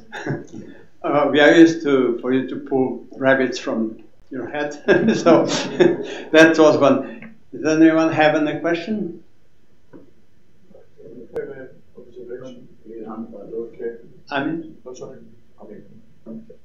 Thank you very much, Les. As you know, this is the second step I am having at this. You presenting last time being in Jordan. And you promised that you are going to send me the paper, and you didn't. Apparently, I just checked. It is, 10th of April. They're published. It is published, but sort of I haven't looked at it. So I'm not trying to be clever, but sort of I feel really dumb. So when you say that we are ignoring the Ka effect on all what we are doing, can I clarify what you are saying is in fact? We are ignoring the effect of the Ka, which is beyond what it exerts on F. Because F is not independent of the Ka. Right. So whatever Ka is doing, eventually will have impact on F. Right. We are already considering that. Right. It's F independent. It's a function of the rate constant. So we are talking about the F independent effect. Right. Yeah, but it depends on which F you're doing. And the correct F. Okay, so you make an assumption in terms of using AUC. You make no assumptions when you use urinary data. It just says, I give the drug, this is what comes out. Yeah, that is true, but we are also at the same time, we are using, for instance, sort of the hot stuff, which on the mass, sort of recovery in urine and everywhere else. Right. It is not only by measuring the drug in the urine. So all of those include metabolite and everything else. Yeah, but you shouldn't do that. I know you do that, but you shouldn't do that. I mean, if you really want to get this clearance parameter, you've got to look at the parent drug. You can't look at the drug and the metabolites. Yeah, I think that this. Okay, I'm sorry. I think that this MAT, mean absorption time, should not only be related to the reciprocal of the first order rate constant. You can expand the work using say, zero order absorption, and use the, say, half of the duration of the process. You will get exactly the same results. Right. So this has no assumption. I just did I did that because that was my model. This is just mean absorption time. It could be 5 different processes going on. Mean absorption time, no matter what goes on. A non-uniform one. It could be, yes, non-uniform. Right, correct. Just mean absorption. Not 1 over Ka or right. T over 2. Right. Thank you.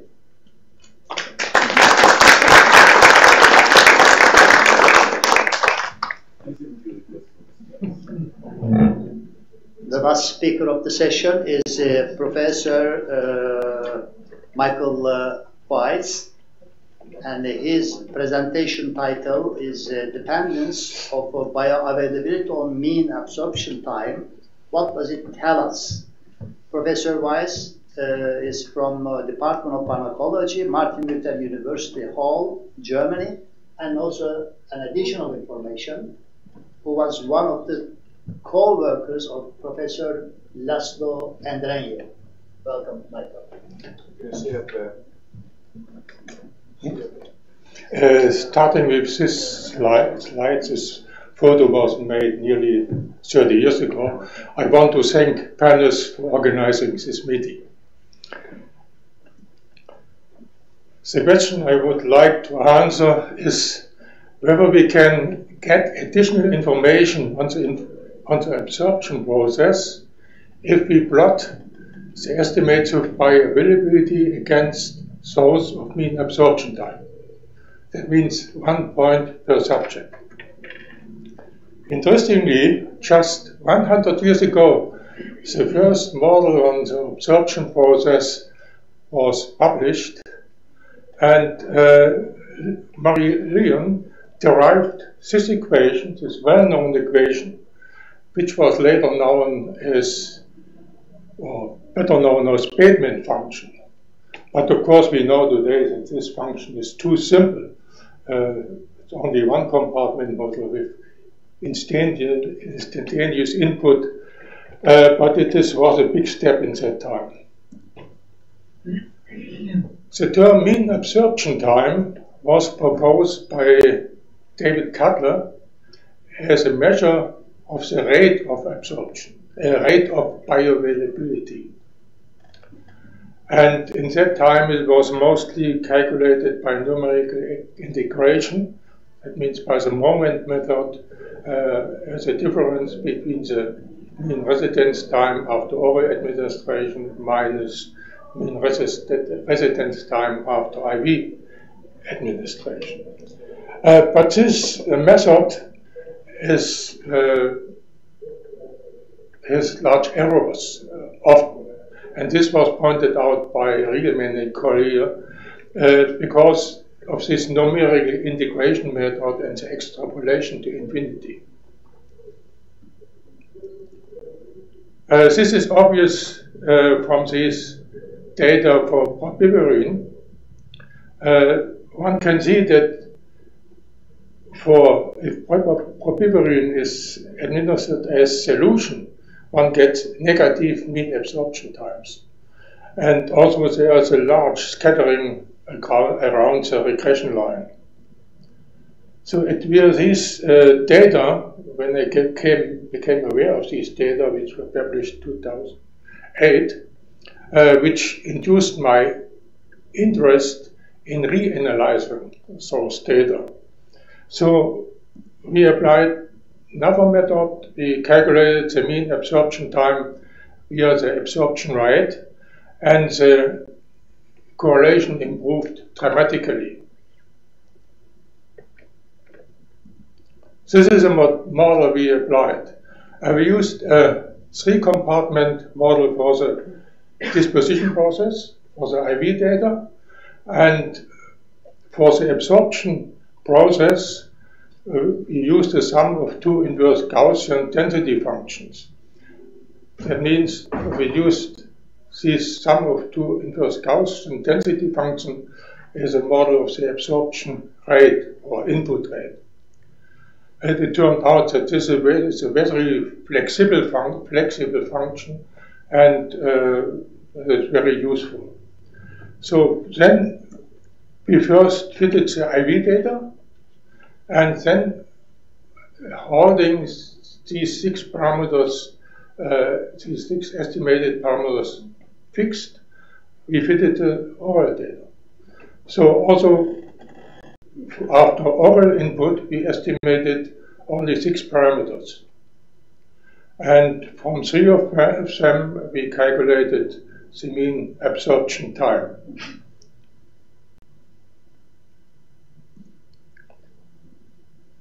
Parameter estimation were done by a population approach, and in this case we are especially interested in the individual subject parameters for bioavailability and mean absorption time.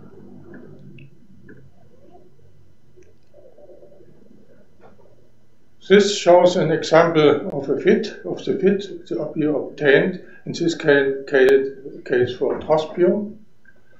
The predicted versus measured data, and 2 examples of 2 fits for 2 subjects. And what we got for the absorption rate is shown here. These are the simulated absorption rate curves simulated with the population mean values. And obviously, after inhibition of P-glycoprotein transporters, there is a significant reduction in absorption rate. This was an immediate release product with a very short in vitro dissolution time of 11 minutes. For ketamine, we had an extended release preparation, and we see that the absorption is obviously dissolution limited. The absorption rate is somewhat delayed and has a higher peak rate. But now we come to the relationship between bioavailability and mean absorption time. For bupivacaine, bioavailability increases with mean absorption time. And most MITs are larger than the mean dissolution time in vitro of 7 hours. For trospium, in contrast, we observe a decrease of bioavailability with mean absorption time. So how can this be explained? While bupivacaine is primarily absorbed in the colon, there are indications for an absorption window located around the secrum. So that means a subject with a very long absorption time has a higher bioavailability, and vice versa. And the opposite is the case for trospium.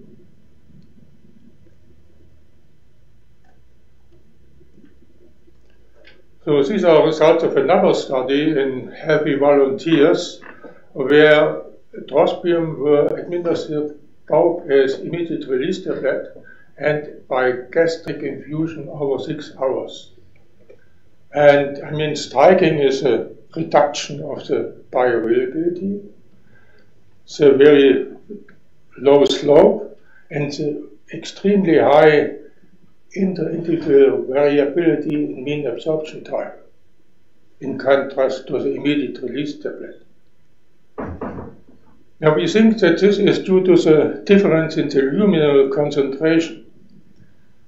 Why for the immediate release tablet we have a high concentration peak moving along the gastrointestinal tract, and here we have a very low luminal concentration.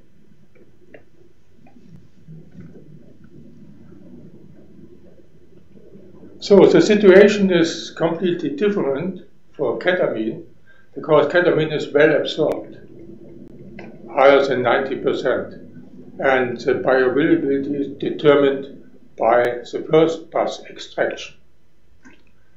So here we also observe a decreasing slope,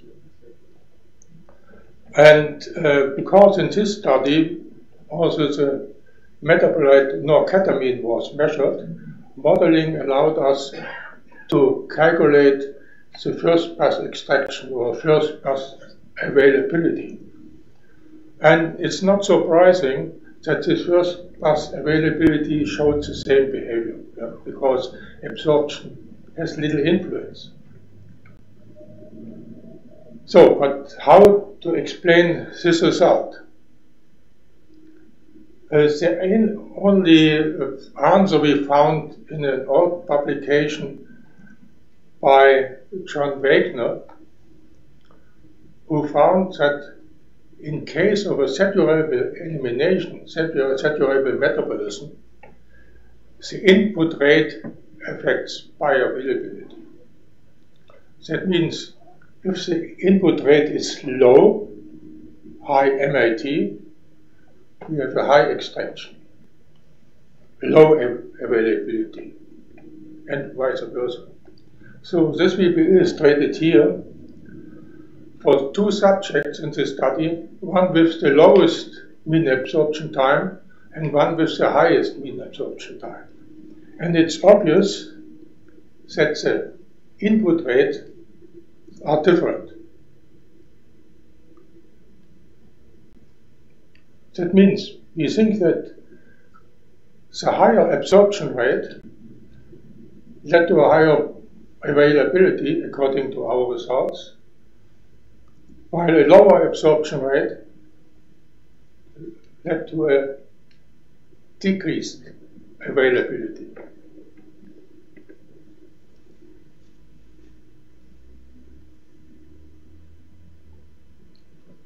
Yeah, to summarize, we think that the plot of bioavailability versus mean absorption time may be a diagnostic tool which gives us additional information about the absorption process. And furthermore, it appears that the interindividual variability in F is mainly due to the interindividual variability in MAT. That means to a large extent.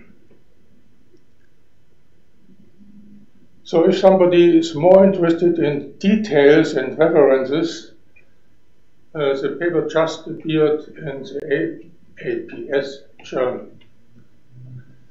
So I saved some time. Maybe I can add another point, which is only connected with this, because when I looked for the correspondence with Laszlo, I found an interesting letter.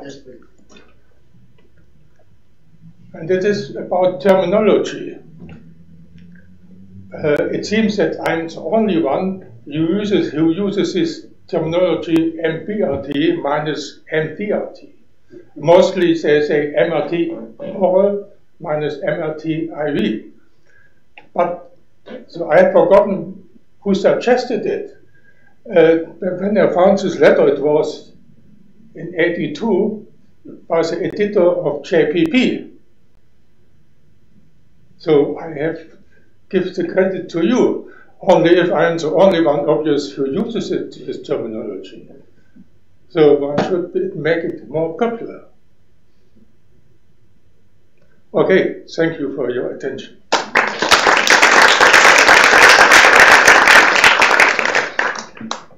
Thank you very much, Michael. Yes, please, Arne. Thank you very much, Michael. Just one clarification. In all your models that you showed us, and MAT is changing, it seems that we are not considering that the GI tract has got obviously enzymes in the gut wall, and they are not uniform. So depending on where we are releasing the drug, you may get a different level of the gut response. I mean, that is a matter of interpretation. And we measured the input rate or absorption rate. So, I mean, what determines this absorption rate? That's another question. At least in this case of papivarin and trospium, you have an increase and a decrease. It seems that it's in accordance with what we know about the absorption side. But we can look at, as you showed with the metabolite and figure out what the source is, because in the case of oxybutyrin, this is exactly what we have done. We haven't done, and not in this, only for ketamine. It's a metabolite, not for the other stuff. Thank you. Michael, I would like to bring to your attention of one of my papers in 2006 in Pharmaceutical Research is dealing with the mean dissolution time. I know that you can work with lungs extensively, but there is a clear message. Mean dissolution time, and it's very appropriate since we discussed about bioavailability, is dependent on the solubility dose ratio. Is not equal to the reciprocal of the rate constant. Depending on the dose you use, you can have or not dependency from the dose. So this is quite crucial for this type of work when you have, say, bioavailability less than 1. This is one, say, remark for this. My second remark is associated with the, say, the ocean factor, the reciprocal of the ocean. We published an article which basically demonstrates that finite absorption time is a very crucial new concept. The review asked us to analyze oxygenate data, I think from Armin's lab, and Roche, etc. Okay, and they gave us to analyze data analyzed with a stochastic procedure with 2 or 3 reciprocal factors. And we utilized our, say, models, the physiologic-based finite pharmacokinetic models, and we worked perfectly, assuming 2 or 3 successive input rates, constant input rates. This was published in September or October of Journal of Pharmacokinetics and Pharmacodynamics. So I have to these remarks associated with stochastic procedure. Thank you very much. Yes, I know this papers about this limited absorption, but I can show with this data, this after 20 hours there's no absorption anymore. From our absorption rate, it decreases very fast. And if we integrate it, we can calculate the amount absorbed, and so nothing happens over a certain time. So that was not a problem here. And the mean dissolution time, I mean, we haven't used it, only shown as comparison, but it's not part of this calculation. You remember we were publishing it together last year. Michael, Malcolm has a question. Yeah, Michael, when you showed the slide of John Wagner with ethanol, it triggered in my mind the example of a drug which has non-linear PK properties. Now, in the AUC ratio that we apply, we assume linear kinetics. We assume that the kinetic parameters don't change with dose or with time. That's one of the basic assumptions of that area ratio. So I know that it doesn't work. It doesn't work with ethanol. And the reason it doesn't work with ethanol is because it's non-linear. And so I'm just wondering in myself, getting back to what Les is that the reason why we have estimates of bioavailability which are greater than greater than 1 is because the system is non-linear in the sense that there's a saturation during the absorption of the doses of the drug. Yes. And therefore we assume that the clearance has not changed, when in fact, as Les points out, that in fact it does change, because the clearance during the absorption process is obviously can be less than the actual clearance of the drug that you determine from the IV dose, which distributes extensively in the body before it gets into the systemic circulation. So I just wonder whether the example of the ethanol exemplifies the problem that we had when we assumed linearity. And I think in the MAT and the MRTs are in that also the same domain. That is, we're assuming that there is no dose effect in that system. In this case, for ketamine, the 8 milligram dose, there was 4 doses, 10, 20, 40, 80. Yeah. We observed this behavior only for 80. Yeah. That means we have no other explanation. It has to do with saturation of enzymes. But after IV, there is no saturation because, of course, the concentrations are much lower in the liver than after oral administration. Yeah. And that was the first paper by John Wagner, but there are more papers later which also showed or demonstrated this behavior. I mean, if the kinetic in general is non-linear, also for IV, it would be complicated. No? And ethanol is complicated. Yes. But here you can't use area measurements to actually estimate the bioavailability that I know of. I know of no simple method from the exposure time data to estimate bioavailability for ethanol. I mean, what I could do is to really simulate this metabolic or stereo metabolism and to see which effect the input rate has in this case for ketamine. I mean, this is only an explanation at the moment. Yes, but what I'm trying to say is that we tend to overestimate the true bioavailability of the drug when we saturate the enzymes during the absorption of the compound. So the number we may get may be 0.5, but it's an overestimate of the true value in those circumstances. Okay. That's fine. In your case, would it set in the ketamine? Would it set your ability of the metabolism of the absorption? Only the saturable metabolism in the liver after first pass. Okay. Yes. So it's saturable absorption. Okay. Or input into the systemic circulation. Yes.